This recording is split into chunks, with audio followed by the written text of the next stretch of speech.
All right, so I want to give you guys a visual of what it looks like when someone claims exempt that they are exempt from having federal withholdings withheld from their income. I have been talking about this issue, and I have come across individuals who say that they go exempt and they just pay their tax bill at the end of the year. Some people say, well, I go exempt for 6 months and then I turn it back on. So, what I want to show is different taxpayers and their different filing requirements and how it affects your whether you get a refund or whether you owe. So, this is going to be the first example where this individual who is single, and these are using real numbers, real income, real tax rates, and real transaction codes. So this individual, he's single. This is for 2024. His income, total income was 206,000. Okay, but his taxable income was $191,281,000.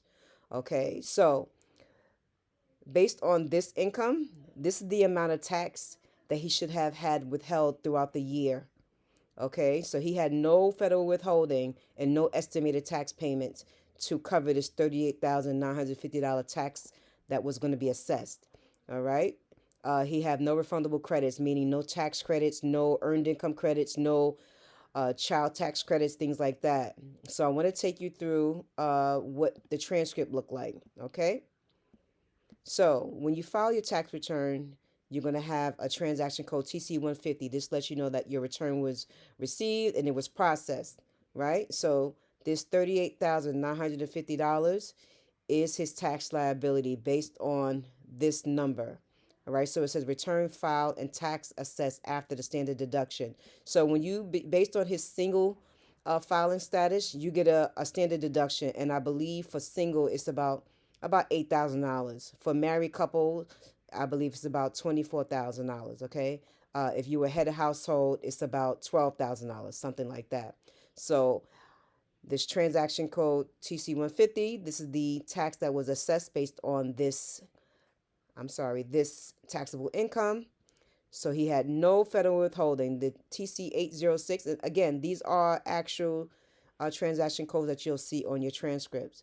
No federal withholdings, right? He claimed exempt on his W-4. So as a result of him not having enough federal withholdings and not sending in any quarterly estimated payments, he got hit with a penalty. Transaction code 176, $1,180 is the estimated tax penalty.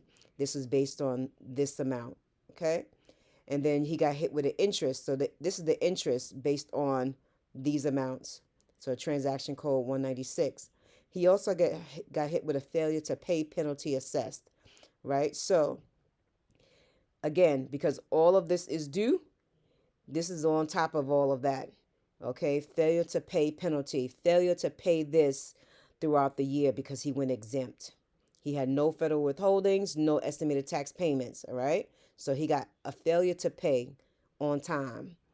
All right, so he realized that he should have been able to cover this throughout the year. He shouldn't have went exempt, or maybe he don't agree he should have went exempt. Maybe he's okay with it, but he requested an installment agreement. So this transaction code let you know that there's a pending installment agreement. It was received. Now this one represents that an installment agreement has been established, and his failure to pay penalty, this one can be reduced while he's compliant. All right, so he can actually, if he wants to request for a first time abatement or an abatement, if he has a reasonable cause, he can do that. So he's been submitting his payments. This is his payment arrangement, $2,000. So he submitted 2 payments so far. Okay, so understand that he owed a tax and he had zero withheld. So he's someone who should have known that this income would require that he should have some type of federal withholding withheld, and he didn't. So he had zero. So since there were no refundable credits to offset it, so sometimes if you're entitled to take certain tax credits, refundable credits, let's say earned income credit, he could have used that to offset this balance. So he didn't have any refundable credits to offset it, so the full amount stays due. So his bill, $38,950. Payments and credits, meaning that Any withholdings or any estimated tax payments was zero. So he owes the full $38,950, and that includes penalties and interest. All right. So when you have no withholding, right, withheld from your paychecks throughout the year, at the end of the year, the entire tax bill is due when you file. So he also could have, when he filed his tax return, submitted this payment along with it, but he didn't. So he got hit with a few additional um, payments, penalties, right? So this transaction code 276 failed to pay penalty plus the interest, they both continue to accrue until it's all paid in full. This will continue to accrue. All right. So even when you ask for a penalty abatement, right? If they remove the initial penalty and interest, right? They remove that, but if there's still a balance left, it will continue to accrue. It will start accruing again the next day. So installment agreements are reflected with the transaction code 971, action code 43 or 63, which means 43 is pending, 63 means approved. Personal exemptions. I don't know if you guys know that before Trump changed the tax laws, there were personal exemptions that you can take along with the standard deduction.